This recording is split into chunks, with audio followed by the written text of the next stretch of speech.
Kinshasa, Brazzaville, Mbote, Bandela semaine, Malamou, le lundi 5 mai 2025. Oui, je pense que le 5 mai, na Kenge Kunamba célébrer la journée, Moko ya martyr, à martyr ya Kenge Biskaba Tonga monument femme pleureuse. Na Kenge donc tango ndekwa FDL Bayaka. Moi massacre Moko ça demande na Kenge le 5 mai à chaque année célébrer journée martyr ya Kenge. En tout cas, salutations spéciales dans le gouverneur Willy Bitussi là, équipe Mobimba Kuna, la Pesivino Bambote Belé. Bon, donc célébration il kana Malamu. Voilà. Boza Kolanda Bisso, nous sommes Yousra Télévision, Botika Topesa, le patron, le boss. Le très spécial Junior Malaïsa Mbote Belé pour na cadre Kitoko Oyo Atikeli Kopesa ko offrir na Bakongomani, Bakona Kolanda Bisso et Sakola. Voilà.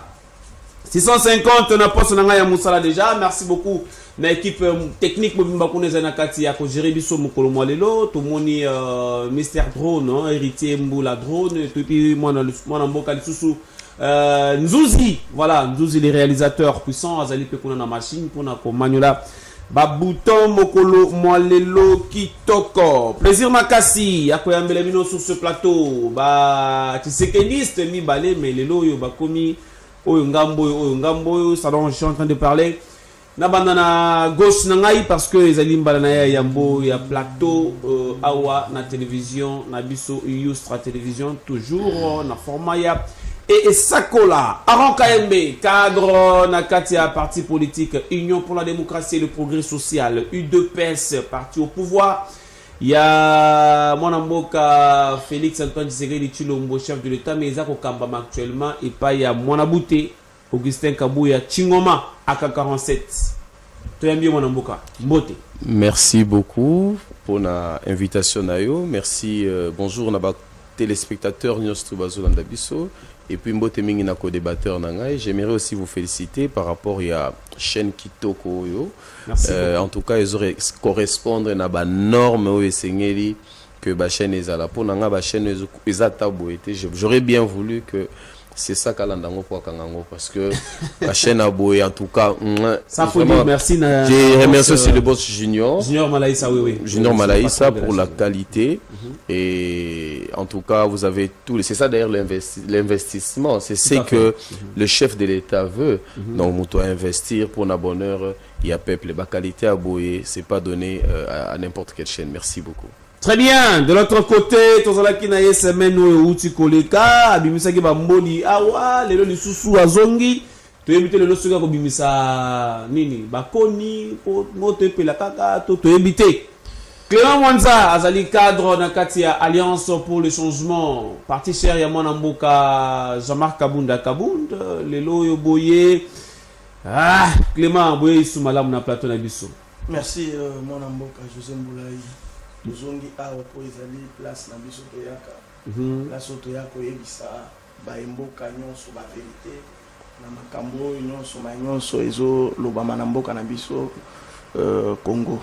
Tu vas réclamer trop, le makambo sur le bas qui faut passer la vérité te zaki lokuta mais yo zo le bas qui sa vérité. Non mais muto ya lobaki que makambo na lobaki eza lokuta wana kaka yo mutolobi parce que ngana yambi pe bapel mingi ba féliciter ngai ba sepeli na ba vérité nyonso yo na pesa ki mukolo wana parce que zaki ya solo na baye oyo bayebi IDPS bayebi ke makambo nyonso na lobaki ezali ya solo.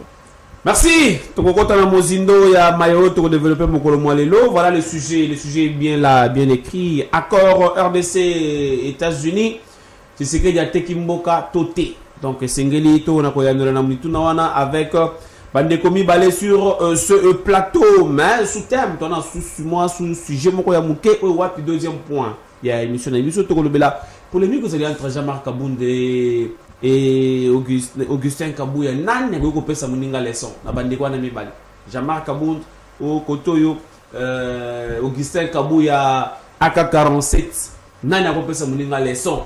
Je suis à Malamu nani ko pesa muninga leçon Tshisekedi nani ko pesa muninga leçon ya makamundenge sengeli etambola pour mikolo ba vérité zana katia kotoka. Mais en attendant to kota na émission na biso na titre actualité Martin Bakole abundaki bitumba na ye nokolo samedi asalaki match nul puisque aywa abundaki na effet Ajakba wazali nigérian donc combat elekanaki arbitre va passer qui résultat juge va passer qui résultat pour le match nul, mais après ça Martin Bakole a sali vidéo pour dénoncer pour le non il a gagné qui combat a frappé qui mais décision il y a juge il a sepeli Nayangote FCC il y a Joseph Kabila ils allaient dénoncer instrumentalisation et justice après annonce il y a poursuite contre Joseph Kabila. Les lois de quoi FCC bazali kolobake justice ils allaient instrumentaliser. Est-ce qu'ils allaient malamu to ils allaient à solo to ils allaient à solote. Je pense que prochainement ton compte en a détail il y a élément wana affaire matata ponyo dédonné comme l'état à répondre Vital Kamere à l'obinaye que na stade au ba komeli et commis moment où wapi la cour et sengeli se prononcer. Est-ce que sengeli bakanga matata Nengi ba condamné qui déjà makaba 20 ans et autres wana est-ce que Sengeli a exécuté de l'autre côté Vital Kamera za kolobake non et Sengeli court et respecté norme makambu et comme mukanda ya kosenga lever à immunité de l'autre côté kuna cour pesa kolobake procès oyo eza procès bandaki déjà depuis législature passée na nazana raison to na nazana raison te point ya suka actualité le gouvernement congolais informé na ouverture du sous. Il y a 52 nouveaux blocs pétroliers. 52 nouveaux blocs pétroliers.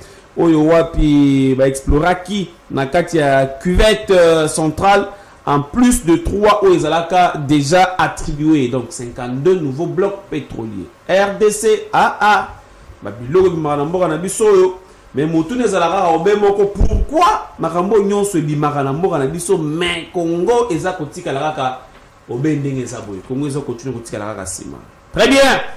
Nous avons une émission à Bisso, mais avant de faire une émission, moi, je Mr. Drone, affiche moi que Zawana, bandeko ya TVC médical. Voilà, TVC médical, Bangowana, vous avez un centre de référence moderne dans le traitement des mbassou. Donc, traitement des mbassou non infectieux, consultation vasculaire et examen éco-doppler. Vous voyez que couple Tatete, madame.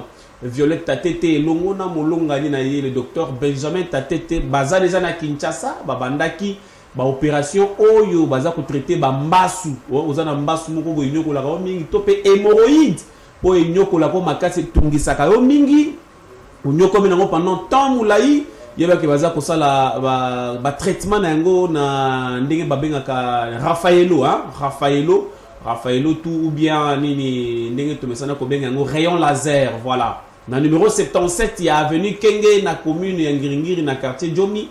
Ceux qui ont été Okukuta, madame Violette Tatete, basée déjà na pointe, le monde a mobile naïba. Banda qui déjà opération, et aussi le 9 mai Oyo. Donc, ceux qui ont un problème, il y a santé qui m'a déjà dans l'ombango, parce que ceux qui ont raté bango après le 9, bazongi Nikilia Poto, Bisika, ba travaillaka, okozo bango, le sous après kaka 2 mois. Merci! On continue l'émission. Accord RDC et États-Unis. Est-ce que tu sais qu'il y a Tekimboka Toté? Nabandi na maître Aaron Kayembe. Accord, il y a échange de services.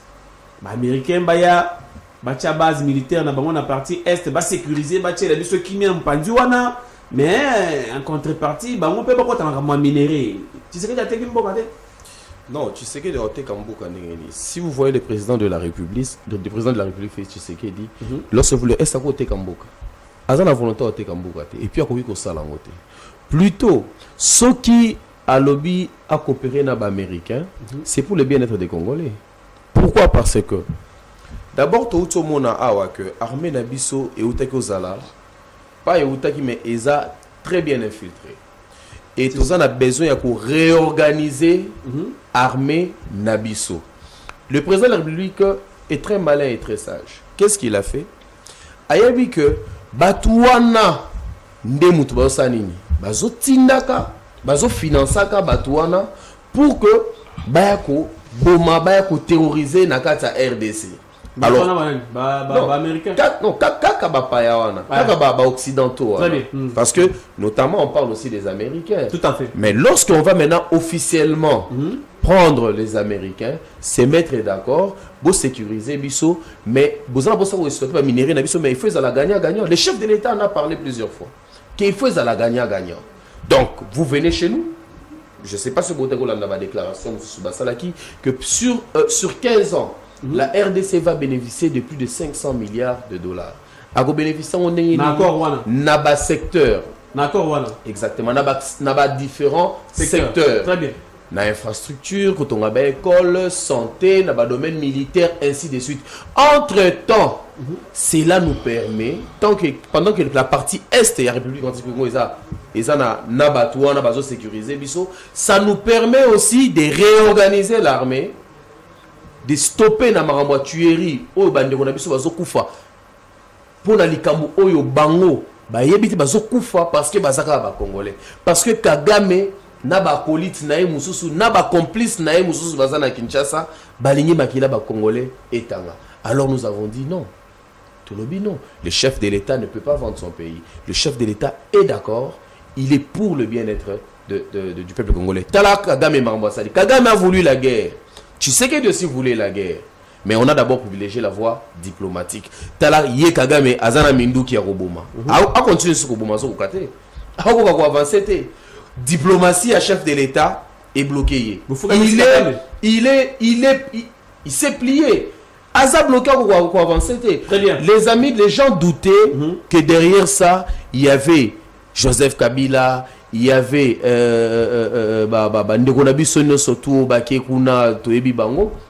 même l'église catholique. Parce que Nanazo Bango en charge, transport qui prend ça en charge? Nengeni bango bango na facilité ya kokenda kokutana na batu oyo bazoboma bandeko na yo bovandi pe bozo sekana bango. Je parle bien sûr l'église catholique na SCC, c'est-à-dire que tozolo bela SCC na ye tata ngai. Moi j'ai quitté l'église catholique à cause d'Ambongo.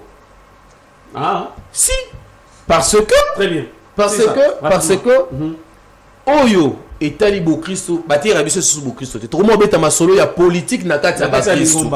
Comme ko soutenir loko là bayini yamboka. Tout le monde soutenir bayini yamboka au détriment ya peuple congolais yemoko. Au détriment ko soutenir vision ya mutu o azana pour ça que mboka ngokende liboso. Très bien. Na zanga ngamboyo mwana mboka Clément Mwanza accord RDC États-Unis. Échange de service. Tu sais que tu as selon l'analyse. Tu sais que tu as prêt à côté Kamboka. Parce que y a aligné qu'on a le pouvoir mingi. Aligné oui, parce que accord wana oya signé et sengeli ezala accord oya bénéfique pour les Congolais. Sengeli ezala accord moko boye oyo ba Congolais ba se retrouver. Donc il de quoi lobby quand il y a 500 milliards de dollars. Tu dis que ce qui a tambongo wana yé et que ceux qui kaka batu oyo bazo salana président Félix bazawana bakoyi bakaka mbongo wana et ko sa musala mon côté bako zombongo wana batongi bandaku bake ko somba mandaku na bapoto ko kende kaka bongo na bénéfice na bango yango zo mona tozolo bakeno accord wana esengeli et tellement na isika moko boye oyo ba congolais ba ko se retrouver ce que zali na intérêt ya ba congolais to betela ngo maboko. Très bien. Mais d'abord avant ya ko signer biloko wana falaki amekana ko sokola bato baza pembeni na ye mi binyonso bazo détourner ba juicer nyonso na baza pembeni to ki lelo Nicolas Kazali a confirmé maloba président Jean-Marc Kabunda lobaki que non toza ba juicer donc tozwa kambongo ba projet nyonso yaka to kabolaka na mbongo mais to komaka ko regretter na si wana Nicolas Kazali mtabi oui bien Hollande ngote. Très bien, merci beaucoup. Nazo songela yo mwana mboka Aaron Kabe nani accord wana ya RDC États-Unis c'est bien bon les manions se trouvent sur le terrain. Mais pourquoi seulement attendre à ce que Goma, Ekoya, Bukavu, Ekoya, Batubakufa, Ndeboya, Kobengisa, Américain, pour proposer Bango et Lokwana, pour sécuriser. Depuis que vous étiez au pouvoir, pourquoi vous avez le ça Et bon, la procédure est là qui est entamée parce que avant tout comme même l'élection il y a Joe Biden na Donald Trump basé dans un moment où et Singaki tout ça mais il y a eu des résolutions 27-77 il y a Nations Unies oui Sengi est-ce que rebelle wana ba quitter territoire congolais. Il y a eu des résolutions. il fallait que la France puisse se tenir, l'Union européenne puisse prendre des décisions. Il fallait le Canada. Il fallait tout ça. Le chef de l'État a montré son bon vouloir. Il n'y a que changement et quota. Les autres, tout le monde a mis surtout que Kabila Zena Sima FCC. Tout le monde a mis surtout que Kagame Ndemutu a financé la guerre. Tout le monde a mis surtout Makamunyoso Oyo. Voire même Kinshasa awa ba acteurs politiques et belé baza nakati yaba complicité na makambo mais na lingi na zongela moi eloko moko ndeko na biso otikoloba Clément lobi que très bien et ko profiter 500 milliards wana et ko profiter na ba congolais na nini mais ba investissement na 500 milliards wana sur les 15 ans ça va donner les emplois aux congolais ba kotonga banzela bas école, bas usine, les Congolais vont avoir de l'emploi. J'en profite pour la bande qu'on a vu sur la emploi. Va préparer déjà ma CV. Plutôt faut pas se préparer déjà parce que le chef de l'État va amener maintenant beaucoup de gens, beaucoup d'investisseurs au Bakoya pour que Congolais aient Moussala. Na volé enseignement, il y a enseignement. Combien d'écoles au Bakotonga ou que ça là que batebele la kisi ba zomisa. On peut bazoler les lara salaire na bango ti lelo bozo bumisa on va progressivement. Place au chef de l'État Koutaki. Salaire na bango na o ekomi les années mokote. Kala o Kabila banako futa bango na o place to komi ezali ndenge mokote. Alors na elo ko tout progrès. Sauter dans le secteur presque nyonso évolution ezali. Je pense que eza perfection mais tous na kati ya voie ya développement. Eza lokola mwana za na kati ya libumwa mwasi. Ekendaka malembe. Moi c'est le koyoka boye après ba douleur ekati. En fait on y va comme ça ko beba botami le lor konguluma le bikuna bandi papa le bikuna. Alors donc, voilà un peu. Diplomatie non, la diplomatie elle est à 100% réussie. Le chef de l'État a démontré à la face du monde que la RDC peut revoir la scène internationale. Très bien. Clément Mwanza, vous pouvez applaudir et réussir quand même la diplomatie à Félix Tshisekedi. Non, maintenant, nous, tout le monde, bateau, bazoboma balongwete, ezana nukaka na monoko. Parce que biso, tu conseilles à Bango, tu l'obéis à Bango, et que il fallait qu'il d'abord, Rwandais au bazana mabele na biso babi malibanda, balongwa. Ceux qui balongwa, ne te voyez pas que diplomatie est réussie. Ceux qui n'ont pas balongwa, te bazo continuer ko boma bande kona biso, to kon demander ngeni ke ba réussir. Alors, na aucune de kona biso alobia que 500 milliards on a ce qui est et ko profiter na ba Congolais. Mais non. Parce que depuis vos bandits, depuis vos pouvoir, depuis vos ans à pouvoir, depuis mandat, combien de contrats signés biloko ya 145 territoires. Papa, tambola na Kinshasa, okomona okolela ma miso et kotangayo. Tu na territoire na Katsamboka quand même l'évolution est allée non? Mais ngai na yebi na 8 ans ya kotambola na Est Mobimba na ba province belé. Biloko anezaka masolo. Tikabo. Ouais. Na 8 ans ya kotambola ba territoire ebele. Bazoloba non batongi école batongi mais okei okuti kaka fondation zamba ici donc il y a ba chantier na ba okuti ba ciment banda ezaka ba chantier te ezaka ka batwana ba zumbongo tellement ba yebika no ata zumbongo akotiana na poche muto akokanga ya zate bako blanchir ye bakotika ya kozala libre bako mboke kokende liboso ndenge nini. Biso toujours comme ça c'est comme ça que toza na mboka moko oyo contrôle d'abord ya batwa nezate. Mais c'est ce qui fait mal, na makamu c'est na katia koloba. Bino bozolo bape bozaba Tshisekedi. Mais c'est un fils Tshisekedi qui dit. Non. Naibisaki yo ndeko. Soutenir yete pour accompagner na. Naibisaki yo ndeko José Mboulay. Na liwa ya Etienne Tshisekedi le seul. Muto yo batikela kangwende, muto batikela ka trône. Ya IDP César Jean-Marc Kabunda. Bien bon que ba traître bazaki le pembeni na ye, basala ki effort. Bateur pouvoir ya moko. Ba top wana basala ki effort ba écarter ye, ba longola ye na scène pour batikala ko sala ba buzo bana bango batikala ko yiba ko boma petit peuple ko comploter contre ba to bazo sala misala lelo ndeko mwana mboka oti koloba wa kenon salaire tant place Kabila tika ki yango awa ba matisi ndeko José Mboulay. Imaginez que na Kabila mutu bazo futa 200 000 francs par exemple, mais dollars eza na 90 000. Tango pouvoir na bango eye bazo futa mutu 300 000 francs, mais dollars eza 270 000 et 275 ou 280. Mbongo nini matito mbongo nini kiti. Il faut hein. So bolingi boloba ke bozo futa batu bien, faut to mona lelo mutu azozo mbongo ya ko futa la bana ni classe, ya ko futa ndaku kolia pe alia bien. Mais ozo mona mutu azo futa $100. Azo futa $100 mais mutu wana za na bana 4. Très bien. Et puis bazui eloko mususu ba ti ono gratuité de l'enseignement pour na ko ya ko boma lisusu jeunesse.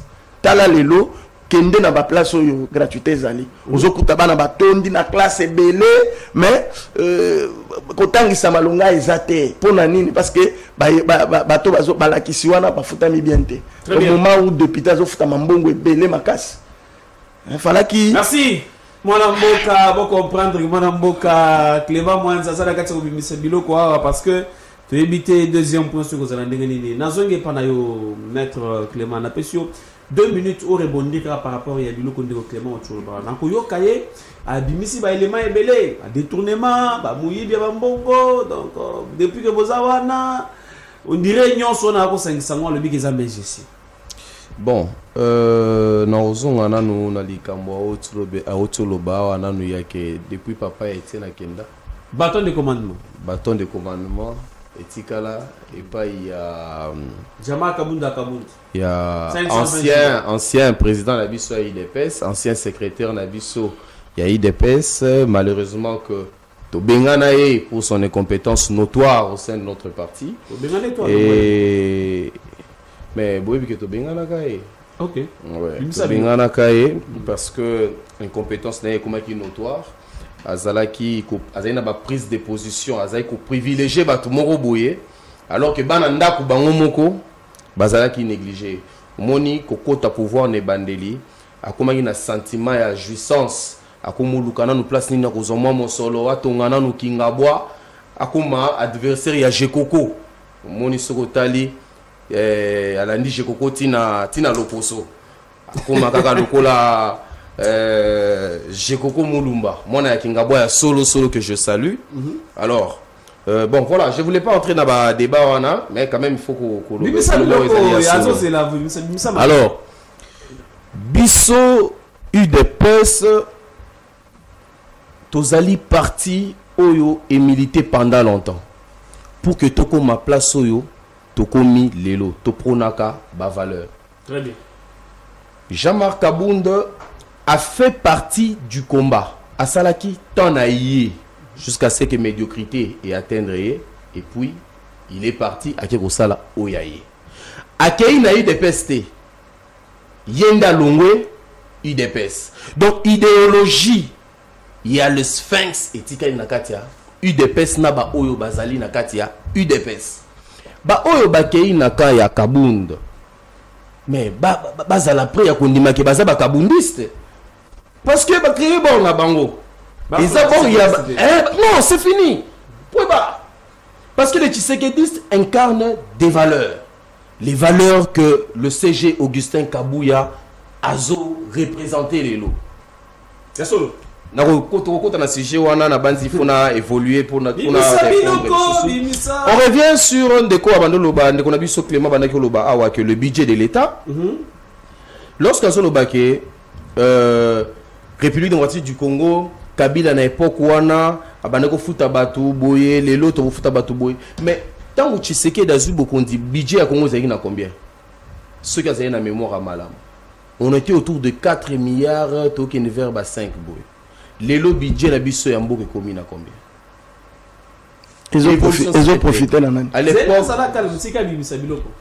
l'époque ils ont profité dans les Congolais. Puisque aujourd'hui, s'il te plaît, aujourd'hui les militaires qui sont au front, s'il te plaît, les militaires qui sont au front touchent $500 par chacun. Bah, oh, baza, awa, c'est faux. Leur salaire, c'est pas faux. S'il te plaît, ne sois pas agité. Ne pas agité parce que moi aussi j'ai des preuves.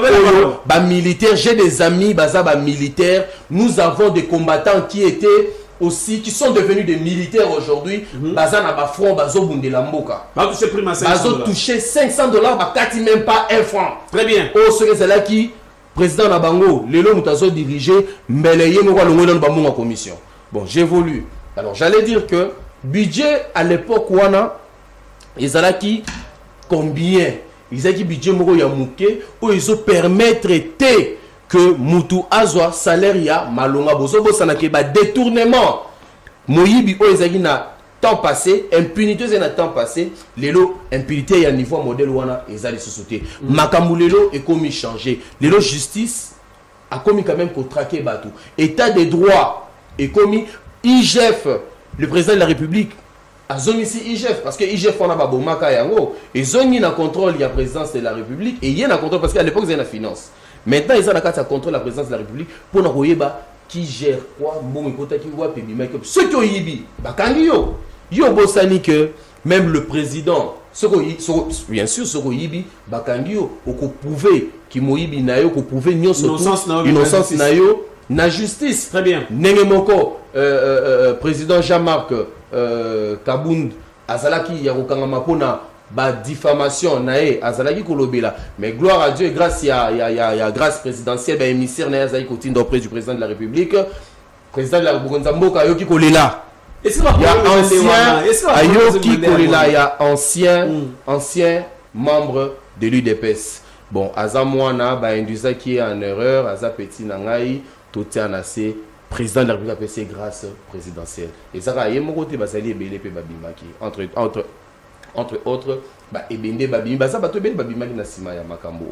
donc, gratuité à maternité, Namboka Oto, Vanda Biso Nabino, tout ce qu'on a gratuité à maternité. Aujourd'hui, ils ont vivre grâce à gratuité à maternité. Garde du corps, Yande Konangai. Je vais pas loin, garde du corps, Yande Konangai.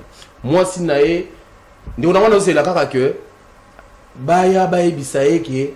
Ah, bon, autant, mais à Bengé, c'était à Boti, et c'est une patron qu'on fout ta tête dans Boti. Moi, c'est dans Boti, na gratuité. En passant, je salue Maître John. Moi, c'est à Boti, na carte à gratuité, puis na césarienne. Est-ce qu'une personne comme ça, tu sais qu'il y a des choses na carte à gratuité à maternité? J'ai des neveux et des nièces qui étudient na carte à gratuité. Moi, que vous voyez. Bazali. Alors pourquoi ne pas soutenir la personne qui a cette vision-là, Azali pour incarner changement? Mais le problème aussi c'est la qualité. Rapidement, mais on y va. Il faut qu'on va il y a un début et nous irons dans la perfection. C'est ça le problème. On a un salaire il y a $100. Le salaire est matit. Comme $500.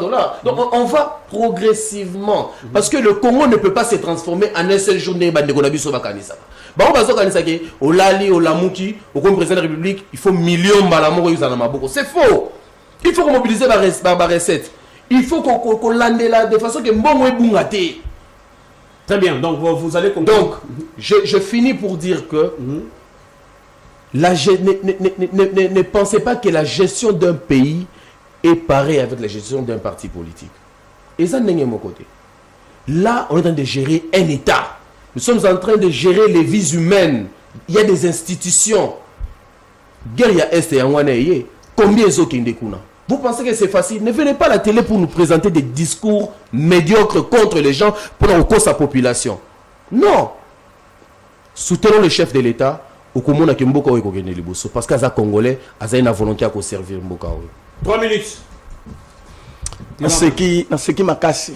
Pour nayebi ke bande ko na biso ba pesi bango kaka monoko ya pamba ayebi ke gestion na bango isa 0 gestion de pes.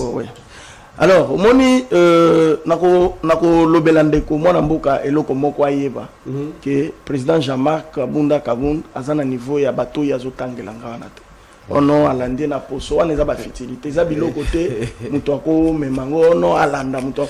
Écoutez, au moment mais est-ce que la cause avant président Kabound non président Kabound marocain. Non, nana émission à Zamoun. Ils ont dit qu'on a zappé.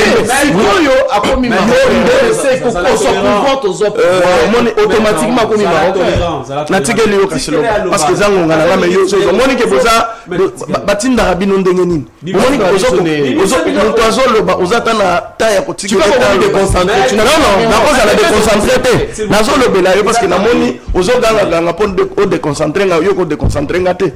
Alors ndekwazo lobana président Jean-Marc non bayoke lié mawa babimise na grâce présidentielle wana za bakadiosha oyo batikeli nango na IDPS. Le président Jean-Marc a été acquitté na bamona ki ke bazala ba preuve te pression oyo to banda ko sala bango pression oyo alliance pour le changement parti cher ya Jean-Marc Kabunda banda ko sala na pouvoir oyo de bala chaque balobi to ko supporter te moto ezo ya parce que na kolanda bango ndenge bazolobela wana kolanda bango ndenge bazolobela eza que po bakanga mutu esengeli kaka bango balobaki non bokende bokanga mutu wana po batika ye sengeli bango baloba ndenge chef na alobaki alobi ke non esengeli po abima na ebisaki ndeko Jacquemain Chabani po asala marche na ebasala meeting na bango te soki façon na bango ya koloba eza bango bazo gérer mboka te bazo gérer nde justice donc ekomi eloko ya ke kanga oyo tika oyo justice eza indépendant ndenge nini parce que tout monaka bato na bango tango bango mo bazo discuter na wampanga bake ba enlever bakangi bakene na prison après bake ba libérer donc eza ba biloko moko boye ezangatina IDPS lelo bango bako pesa biso notion gestion IDPS te tant que bunda zaka na IDPS ezalaka moko lelo ayebisanga so bazana combien de IDPS so bazana combien de secrétaires généraux na IDPS ayebisangai soki bazana combien de secrétaires nationaux na bande na bango wana batikali nango ayebisangai soki na za président ligue des jeunes ya IDPS mais gestion eux ekomi na parti wana nano na mona ngote ekomi chaque province eza soki na 2 ou 3 présidents fédéraux bango nyonso IDPS to komi lelo d'abord eloko mukelo ko la IDPS bazoko ka ko gérer ya moté kaka mboka. Donc vous ne faites pas confiance quand même na gestion et qui c'est que surtout dans la démarche où il y a accord où on va signer dans les États-Unis. Non mais yango na lobela ki yo awa soki accord wana et que soki nanuye alongoli miyibi oyo baza pembeni na ete accord wana bako signer ngo ka po ba s'enrichir bakoma na mbongo ebele batika peuple souffrir nango. Très bien. En tout cas, Boza Kolanda Biso, depuis Kinshasa, capitale République démocratique du Congo, na Yusra Télévision. Boza Kolanda Biso na Blue TT, Boza Kolanda Biso na Blue Sat, Mbote partout. Boza na Katsa Kolanda Biso. Biso et Sakola dans le programme na Biso chaque lundi, mercredi, vendredi à partir de 12h15 minutes. Vous allez en direct pour nous Bongo au servir Bino. Je vous rappelle, na Mbelagi Bino.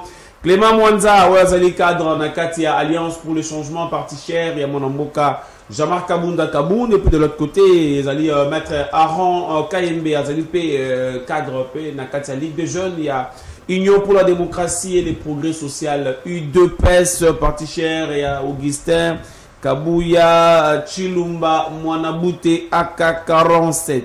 Voilà, on continue la deuxième étape. Il y a émission Nabiso. Makaboza na kati ya kotoka. Makaboza na kati ya kotoka. Aish. Vous avez écouté bandaki déjà, on a déjà moi étincelle, banda déjà kobima. Oh, grâce présidentielle. Oh, bo. Voici ma question. Nazo banda na pas mettre. Chaleureuse entre Jean-Marc Kabound et Augustin Kabouya. Nani akoki ko pesa moninga leçon de gestion. Il y a parti politique na Katia Mboka Congo. Donc gestion, il y a une institution na Katia Mboka. Mais vous savez que Augustin Kabouya c'est quelqu'un d'honnête. Et le ko bango ezo sala bango pasi ezakota la. Moni bonga ozalaki. Osali yango bien te. OK. Oyo bana yo kanisa ke il n'est rien là. Azue sikawana apesi yango tina. Mais ça c'est en valeur. Alléluia. Jean-Marc Kabunda Kabunda. D'ailleurs, laissez-moi l'appeler Jean-Marc Kabunji ou Kabunji parce que le tout premier démagogue Yaka Nakata parti Nabiso à Kosa Etienne Tshisekedi qu'il était du Katanga. Mais il était de Louisa. Et pour enquêter si ceux qui n'a qu'aussi président Kabunda abimisa biso diplôme d'état na ye Ah, total la combo oyo bakoma na kati ya diplôme d'état na ye azali awa soki na kosi aza concerne na makambo a contredire ngo aza concerne na makambo na oloba eloko mosusu na ngi na bakisa que le secrétaire, notre ancien secrétaire général Augustin Kabouya, c'était notre ancien secrétaire, excusez, je voulais... l'ancien secrétaire Jean-Marc Kabound. Jean-Marc Kabound, c'est le plus médiocre de tous les secrétaires généraux à l'époque. Non, je veux aller. Laissez-moi évoluer. Je veux aller. Bon, très bien, Bimsa Nebilo. Je veux aller. Jean-Marc Kabound était incapable d'organiser des manifestations anti-Kabila pendant que lui il était secrétaire général de notre parti. Pour qu'il y ait ça là, mais ce que je parle, Jeko Beya Bazali, témoin, James Bazali, Fabrice Bakaloufou Bazali, Mokato, il est vivant, Bazali est belé, Bazali nous vivant. Ni t'étais certains membres, ni t'étais aussi la force du progrès. Mais les pressions jusqu'à bout de sur place, je ne sais pas. Je vais aller encore plus loin. Très bien. Jean-Marc Kabound était incapable. Jean-Marc Kabound était incapable. Il y a même nombre de cellules au IDPS et Zalagi Nango. Nango comme président. Au tout cas, 3 minutes. Jean-Marc Kabound, lorsqu'il a commis président et l'Assemblée nationale, il a commis vice-président et l'Assemblée nationale. Il a commis Welisaki. Je continue. Pendant que Yazoluka a commis Pembe, le parti n'avait pas des installations à Kosoubela. Ceux qui ont ancien membre IDPS à l'Obayango. Parti Ezalaki n'a place à Kosoubate. Toilette Ezalaki. Plus loin, même le bureau du président a senté les urines. Premier vice-président, il y a Assemblée nationale. Na compte il y a UDPS. Plus loin, je vais aller encore plus loin. Les cartes des membres au Bissonioso. Et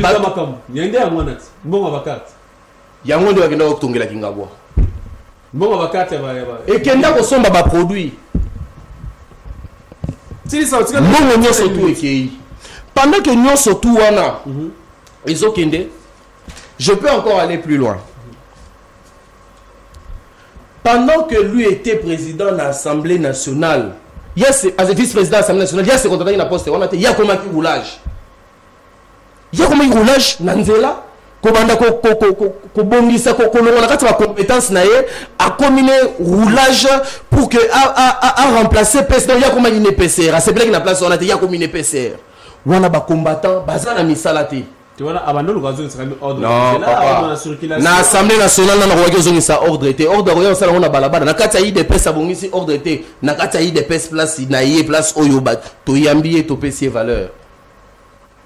Très bien. 30 secondes. 30 secondes. Alors, président Kabound azali na temps nyosotu yozo se rappeler vidéo et tambola na kata mboka oyo. Bazolo vous voyez ce qui donne le pouvoir. Vieux Alangwe Mbongo. Vieux abandonna parti. Likola Punda. Bazolo bise pas Zaya Soubewa na bave ba Ferdinand Kambere et tout. Bazolo bise que vous voyez ce qui donne le pouvoir. Le vieux Kabounda a été chassé de l'UDPS à cause de sa médiocrité. Il était déjà un traître. À comment il déjà Oliam Mbongo, il y a Kabila. Donc il n'a pas de leçons à donner à... Il n'a pas de leçons plus loin. Je vais aller. C'est un usurpateur d'identité. C'est un usurpateur d'identité comme Joseph Kabila.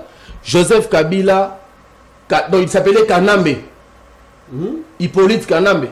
Mais on quitte de Hippolyte Kanambe à Joseph Kabila. C'est pareil qu'on a, c'est comme c'est pareil avec Jean-Marc Kabound. On quitte de Kabundji à Kabound. Très bien. Tu as une parenthèse. N'ayez pas moi n'amboka. Bon va souffler maintenant. Bon va souffler. 5 minutes inspiré. Naza awa. N'amboka Clément.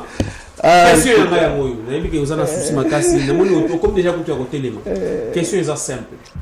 Jean-Marc Kabound, Augustin Kabouya. nani akopesa moninga leçon ya gestion ya makambo au jour d'aujourd'hui. Merci moi Mboka José Mboulaye. Nako lobela ndeko boye avant que na répondre na motura na yo. Très bien. Nako lobela que moni soko zo sala débat scientifique ou débat intellectuel. Bima na babiloko moko boye ya bassesse d'esprit ya cc oloba pona nzoto ya mutu oloba or tozo lobela mboka. Très bien. Yo bandi biloko moko boye lokola ba creuser ya balabala non moni azaki boye non parlons na makambo o etali mboka. Na zongeli siko mutuna na yo. Omoni président Jean-Marc Kabunda Kaboun que je salue en passant. Azam tumoko honnête et sérieux. Tant le président Jean-Marc Azalaki na katia IDPS, IDPS Azalaka moko. Kaka ndenge na ebisio. Ndenge bazui boye, bazwa IDPS nyonso. Mobimba. Ndenge papa Kabunda tikela ba mbo. Atika ki pona nini po amonaki que bango nyonso bazalaka ba jusse, baza batumoko boye, bazo welela nanu bazwa mbongo. Parce que Kabunda tant azalaka na IDPS akomaki premier vice-président de l'Assemblée nationale. Très bien. Mombongo na yeba bana ko futa yewana. Yango tongeli ndako na donc na périphérie kuna na Kingabwa. Le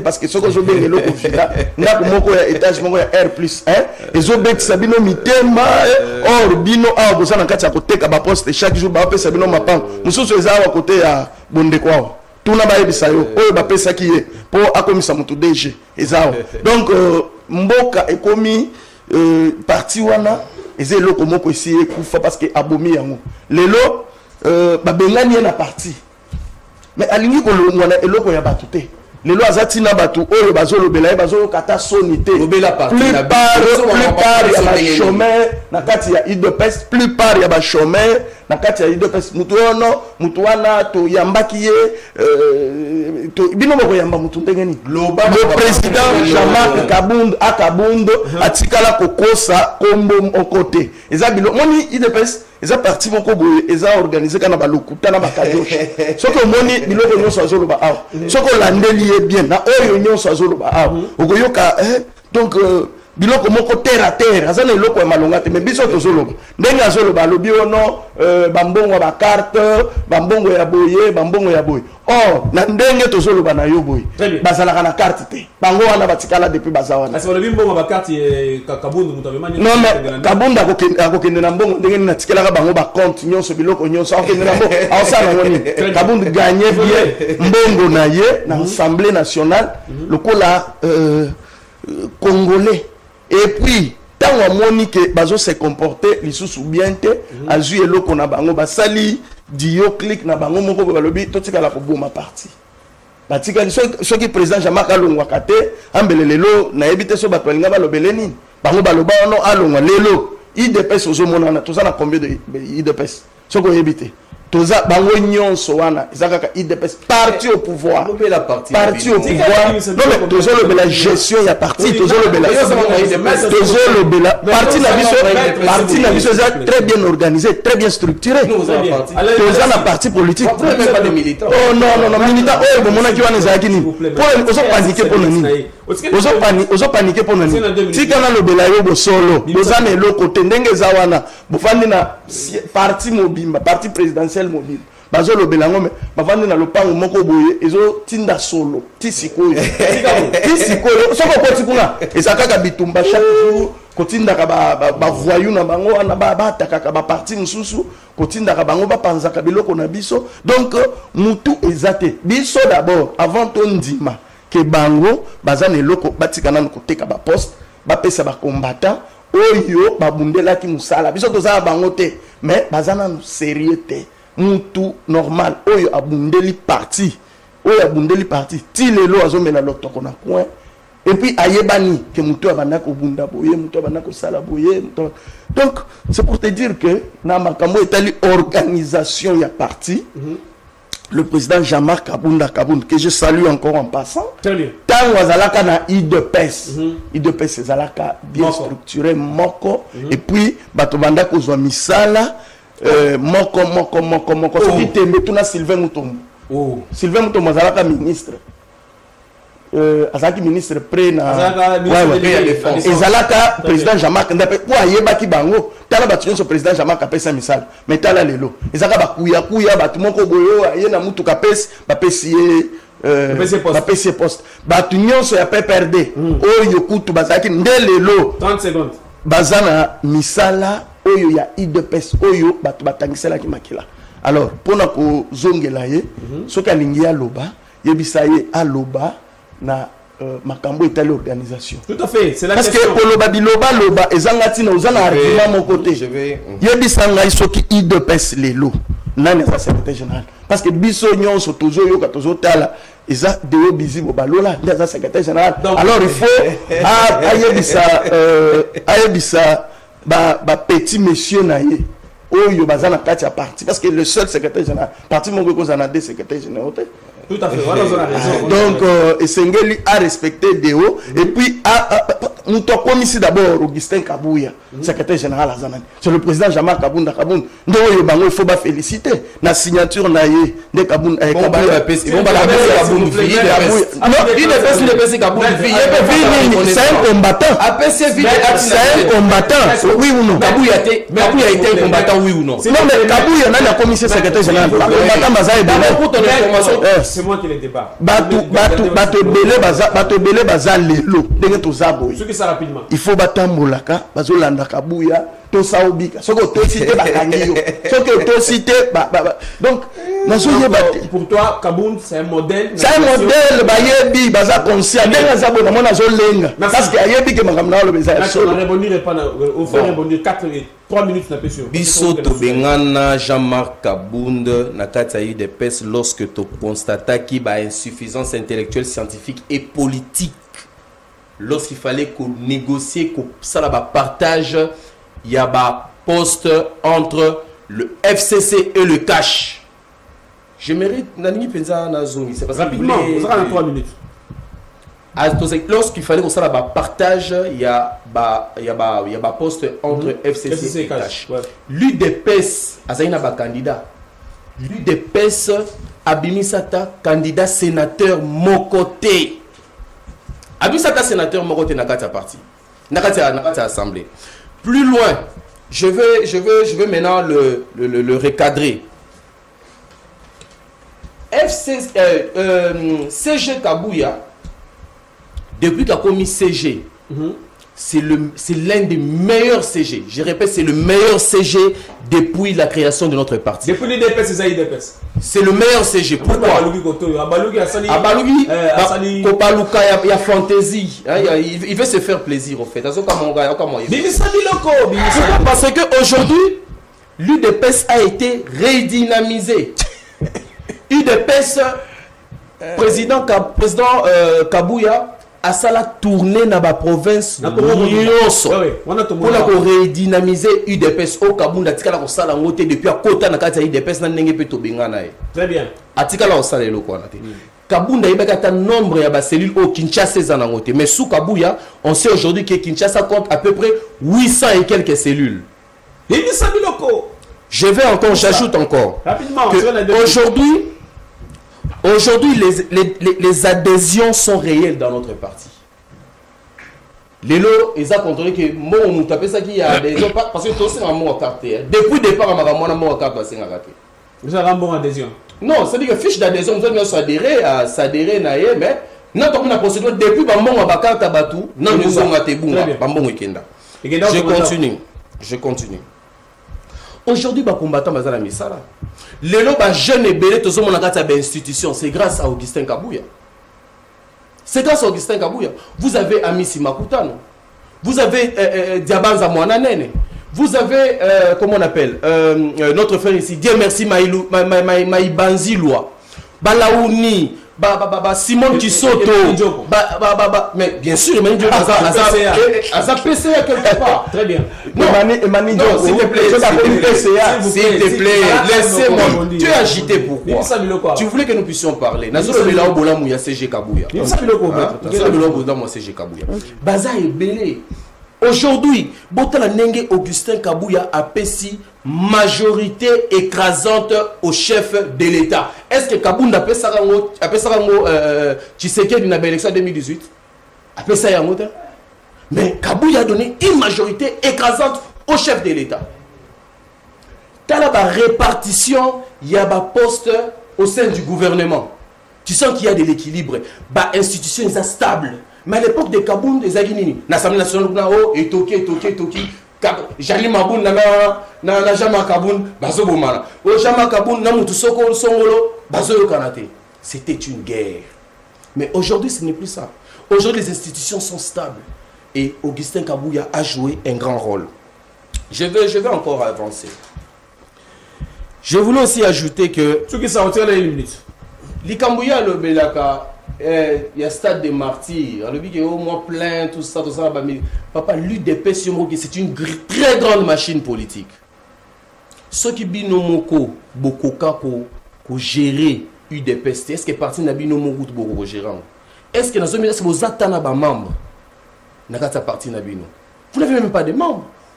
Sur la NLP bien, Batounio Sotouana, Bozoko Sakosabango, plupart ce sont des membres de l'UDPS que vous voulez débaucher simplement. Même à Taïo Moko Nimozoro Baboué, aux membres de l'UDPS. Ok, parce que vous avez qui n'a pas mécontentement Moroboué, vous avez qui peut-être oh, s'attendre aux nos utés. Patience. La patience est la même. Aza Tshisekediste. Mais il va y forcer comme bakabundiste. Donc, bango balingaki nengeka mbalamoko ezala mbalamoko mbalamoko ministre mbalamoko. Mais pour être aussi nommé ministre, il faut avoir des compétences. Qu'est-ce qui prouve que Batunios Toubaki wana bazala ba compétences? Oui, Sengeli pour que soit éligible na ba profil, il y a cause la ministre, il y a cause la DG, il y a cause la ainsi de suite. Aux autres qui m'ont dit il y a un cas ça consistait dans moi, mais si période déjà marqué Kabouni DPS qui moko. Mais qui vous a dit qu'il y a IDPS Kabouni? S'il te plaît, qui vous a dit qu'il y a IDPS Kabouni? Qui IDPS Kabouni attends? Ah lui il y a zo reconnaître bazo, bango bazo reconnaître. Il y a à reconnaître ndengeni ya za sous membre IDPS, ta reconnaître ndengeni. On les a makamuna biso. Nous dans l'UDPS secrétaire général Aza Moko Augustin Kabouya. Oyo, non. Botika. Botika Maramba Bizoubou Kimia. Vous comprenez? C'est un frustré. Vous comprenez? Aza frustré, Aza Moutoumoro Oyo, Aza frustré, Aza Luka, conseiller à la présidence. Non, papa. Aza frustré. Mais qu'est-ce qui le manque? C'est ça rapidement. S'il te plaît. C'est ça rapidement. S'il te plaît. Aliye Bissaki Bissou Kaza na passeport. Avec ça, ça a un passeport diplomatique. Tout le qui est dans le meeting, il y a un qui ne venez pas mentir les gens. Très bien. Ne venez pas tromper les gens ici. Secrétaire général Azamoko, tous nous sommes soumis au secrétaire général et puis c'est lui notre président AI de l'UDPS. Il gère bien les partis. Je regrette parce que un modèle, parce que le cas de Salibota, pourquoi Botabana disent, moi, Azana, moi réaction na tant sous yo sombela ke chemise qualité za makasi ya qualité moi bien été à Rosalaka frustré bango ne soza bana Kabuya bango nyonso na ba bizubu et tous ce sont les enfants de Kabuya baza batu oyo lelo to lobby bakokipe kozwa oyo bango balingi bana posa ba poste baza na posa ya boy mais soyez patient vous en aurez bango balingi nini bango baza ba petit na bango na batu na bango. Mais il est accusé. Accusé Augustin Kabouya n'a la même mise sur la justice. Non, jamais. Sous le président Tshisekedi, il avait dit ça que même lui-même il n'a pas une même mise dans ça. La justice doit être indépendante et cette justice reste indépendante. Regardez Constant Moutamba très bien. Vous voyez Constant Moutamba être corrompu? Est-ce que vous voyez Constant Moutamba faire les jeux de certaines personnes? Non. Vous voyez des procureurs, il y a les procureurs à Kalaté. Procureur à l'élo, procureur à Kalaté. Aujourd'hui, Balobarami Beko, on dit les droits. Très bien. Merci. Maître je vous donne 4 minutes pour toute cette émission. Pour combien d'asuka? Rapidement. Moi, je suis José Mboulaye, je suis un regret makasi. Il y a comme on que de Konabiso, azoko ka ko reconnaître faille na ibangote. Parce que na minute oyo, parti ya batu ya Etienne Tshisekedi. Oya tikela ka président Jean-Marc Kabunda et Kati Sangambu wana. Bango batikala wana bazui poste ba oui et kenda na alliance pour le changement. Tshisekedisme kenda na alliance pour le changement. Très bien. Pona nini ekenda na ngambu wana. Parce que le seul fils idéologique il y a Etienne Tshisekedi, c'est le président Jean-Marc Kabunda à Kabunda. Ba oyo nyonso batikali kotoyo. Ba oyo nyonso batikali kotoyo, baza wana kaka pona jouissance. Baza ba ebi passe ya peuple té. Ba ebi ta passe ya peuple té batozo monana. Donc ndenge zawana pose au poste koto il faut ozala na famille moko boye pesi mbongo, il faut ozala ozo yemba ata kutu bato ba yemba oko yemba wana 4-5 jours. Mais ata 100 francs okozate. Ata musala pamba ya kokombola na nzela ezate. Les maîtres le bobino vous attendent pas membre té. Non mais eza yango oki na ebi yo awa ke non. Est-ce que y a mon côté là qui joue anniversaire na biso? Non voilà parce que bozo ba on nzela boyne bozo be ba to mona ni alobi na l'église on a su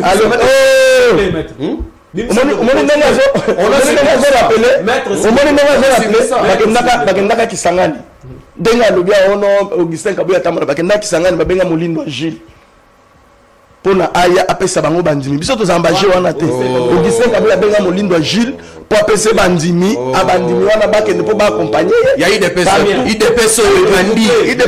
ça partout dans le monde des personnes et comme 4-5 lokuta te ngai na zolo na yo moni kolobaka mingi te faut ko yo kaka makambazo ebisa yo lelo na IDPS bazana combien il y a président il y a Ligue des jeunes Ezao ami Sasa Koto Emani côté ya Deo ami Sikoto bon organiser parti ya batu batu oyo bakufela parti wana makila na bango za na yango moni lelo Augustin Kabuya akomi kozangelo kwa koloba komi loba biloba moko boliboso ya batu azozanga na positionnement azoloba keno bakasaye baza ba immigré na Lubumbashi nyonso ala pona nini po ba corrompre ba pesi mbongo po azongisa Kabula za na IDPS na combien de temps pour le loi comme gouverneur donc gestion na bango eza ya kopola na niveau moko boye ya que moyen ta ko expliquer ngo ezate donc Kabuya il faut y avoir une leçon de gestion et pas ya Kabuya ndenga za wana aza élève ya Jean-Marc Kabunda très bien to la kisie que a commissie peut-être secrétaire général amona kapé abanda kokutana na président Félix dans président Jean-Marc Azaki wana c'était le président Jean-Marc Kabunda très bien azalaki atana nzela kokotela ministre Sili mon amboka on a peut 2 minutes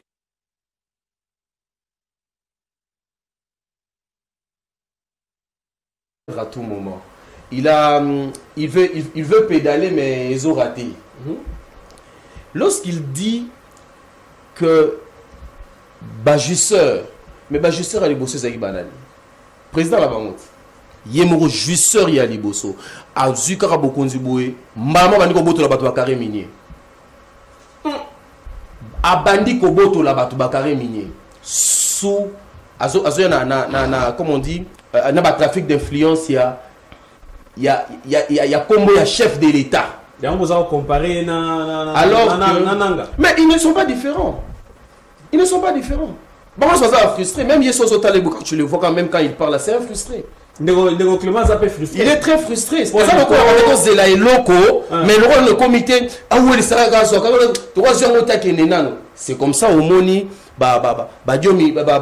Franck Idiom va rater parce que c'est une liste de nomination mais trop de Maweli ça il a tout raté vous comprenez Ndé Lokopé et ça la bango alors je voulais 1 minute rapidement pour ne pas kotika la kana maloba le secrétaire général Augustin Kabuya je répète yé atikala jamais Kozala, Simina Lobo, et pas Jean-Marc Kabunda, qui est au Kenya, qui est au président Félix. Nandeni.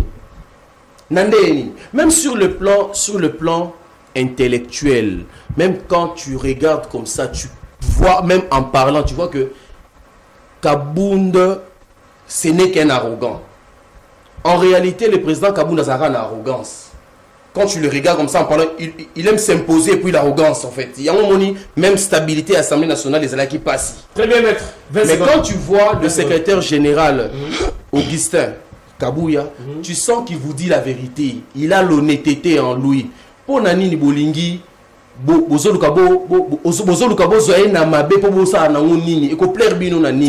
merci. Et là, il n'y a pas ça qui est négocié. Au lieu qu'à le Marambu, parti na bango. C'est un rappel, voilà. Merci beaucoup. Je vous rappelle que tu as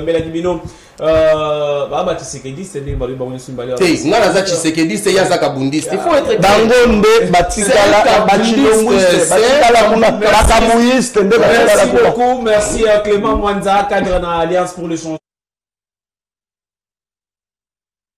Et puis Maître Aaron Kaimbe, merci beaucoup. Azali cadre aussi na UDPS, il y a Augustin Kabouya, Chilumba, Mwanabute AK47.